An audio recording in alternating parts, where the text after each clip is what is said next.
Para sa almusal namin, nagluto ako ng scramble egg, luncheon meat. Nagluto din ako ng boneless dilis. Tapos para sa baon naman ng mga bata, gumawa ako ng pancake. At sa hapunan naman, pinakbit naman yung niluto ko. Bago nga rin pala ako nagluto, lumabas na ako ng bahay para bumili ng pandesal dahil masarap ang pandesal kapag may palamang scramble egg. Request kasi yun ni Sanaya at yun na nga din yung magiging almusal niya.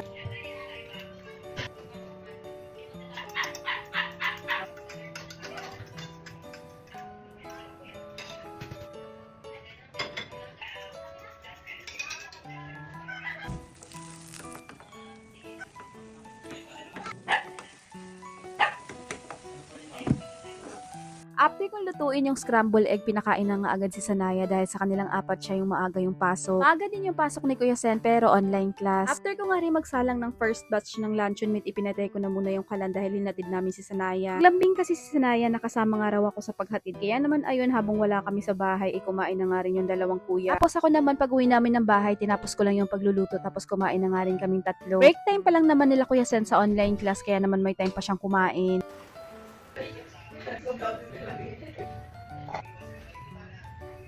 Eto namang pancake na gagawin ko eto na yung baon nila Kuya Sian sa school. Tapos yung dalawang perasong overripe naman na saging kaysa itapon, inilagay ko na nga rin sa pancake kasi sayang naman.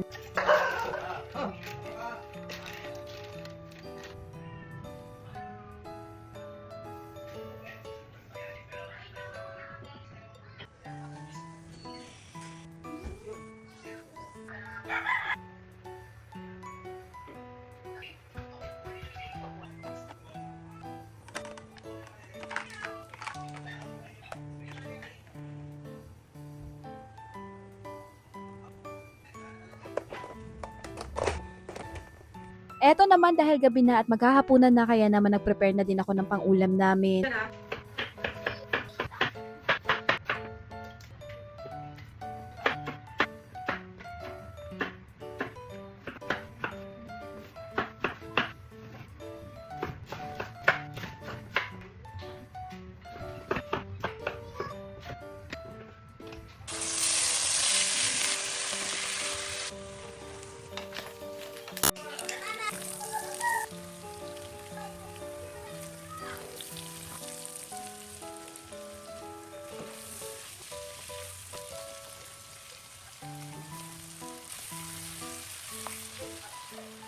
Sa pinakbit pala, kapag ako yung nagluluto, dinadamihan ko talaga ng bagoong para hindi na ako mag-add pa ng iba pang pampalasa. Naglagay lang ako ng konting tubig tapos papalambutin ko lang yung kalabasa at sitaw. Nung nag-half cook na yung kalabasa at sitaw, inilagay ko naman yung iba pang gulay. Inad ko na rin yung dalawang perasong tuyot na siling green tapos ilalagay ko na yung ampalaya. At ayan, solved na naman nga yung hapunan namin.